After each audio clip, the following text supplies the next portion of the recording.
Hey friends, it's Dr. Adjoa.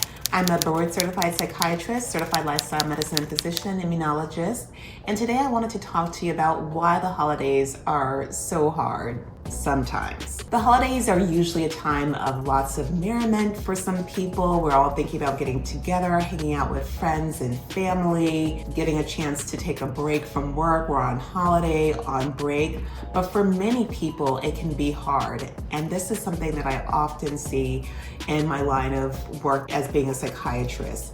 A lot of people around this time will complain of, I'm lonely, it's a time of bad memories for me. So I wanted to talk a little bit more about why the holidays can be difficult for people and some things that you can do if it is a difficult time for even yourself. One reason why the holidays can be hard are because of the memories. We're thinking about times when we were kids, the people that we used to hang out with, our family, our friends. If somebody that you used to spend a lot of time with the holidays is no longer with you, then that can be a time that you really, really remember them. That was your parents or siblings and they're no longer there. The holidays, when you're off of work for a period of time, it can just really bring to light how much they are not there. But there are ways that we can try to form new connections with people to get through that very difficult time. It's still good to talk about them with people that might remember them, that had the same shared memories with you.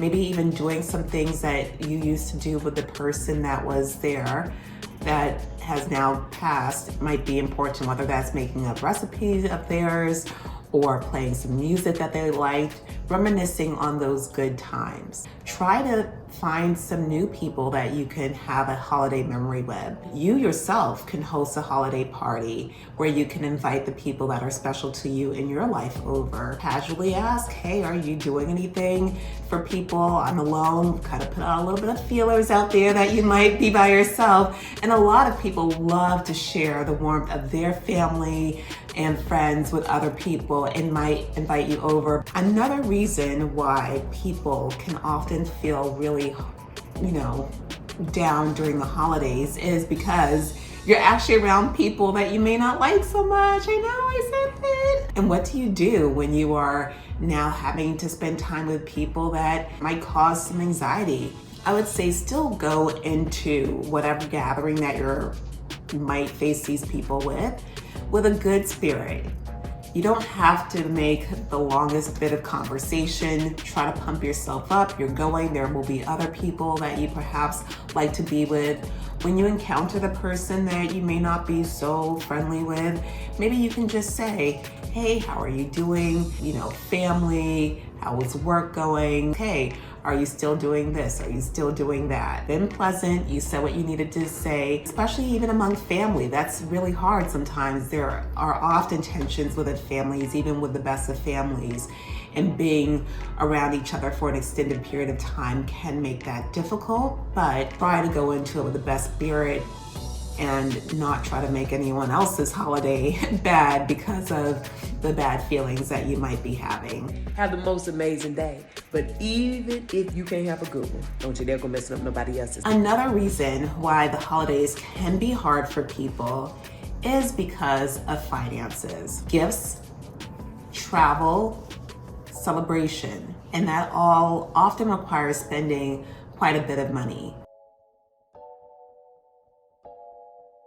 I know there's a lot of pressure as a parent to get exactly what your kid wants, and sometimes it's important to let kids know, look, I'm trying and I will do my best, but sometimes the money just isn't there, and those are conversations that we always have to start having with our kids early. You can also say, hey, this is something that we're going to work towards, because we don't like to disappoint people and it's very hard. It can be something that you are teaching your children that we don't always get what we want when we want, but we can work towards it. When it comes to actual travel, you can see if other people would like to travel and meet you at your home. When it comes to food, we all are aware of food pantries. A lot of them are requesting donations at this time, and it's something that if you are low on funds for food, you can avail yourself of. Create memories around events and things that you can do and experiences that don't often require a lot of money. You know, there's a certain neighborhood that always decorates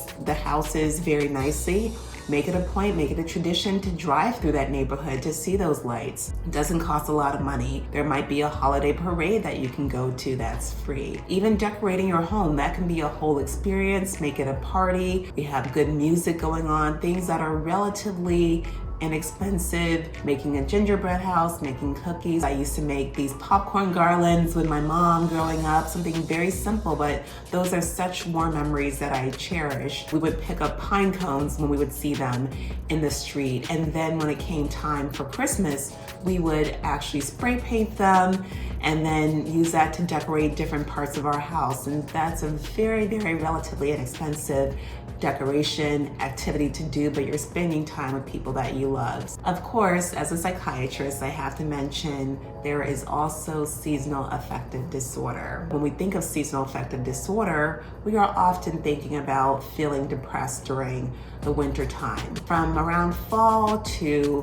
the winter, through the winter time, people might feel a little bit more down. This is related to having less sunlight, which throws off our circadian rhythm at times. We can have a little imbalance in how our melatonin is regulated, which regulates our sleep-wake cycle, and we can have different changes in our serotonin levels. All of these things can happen with a change of the season and cause people to feel a little bit more down during this time to a level that they are clinically depressed. And there are many different treatments for this. There are medications, there's light therapy, there's cognitive behavioral therapy, other types of talk therapy that you can do. You know, for some people, even if they don't get treated for this seasonal affective disorder period, by the time the spring and summer comes, they come out of it, but no one should suffer. So if you find yourself during the winter feeling more down, more hopeless, more depressed, you don't want to go out, your appetite changes, you're sleeping more, or even sleeping less,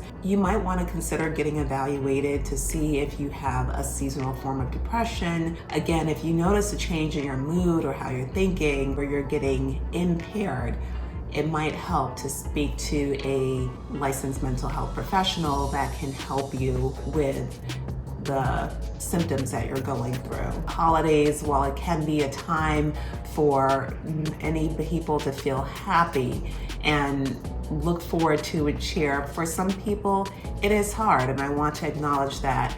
But there are ways that you can make it a little bit better for yourself, and I hope that in this video you learned a few tips that will help you make it through the holidays. Have fun and take care. Happy holidays.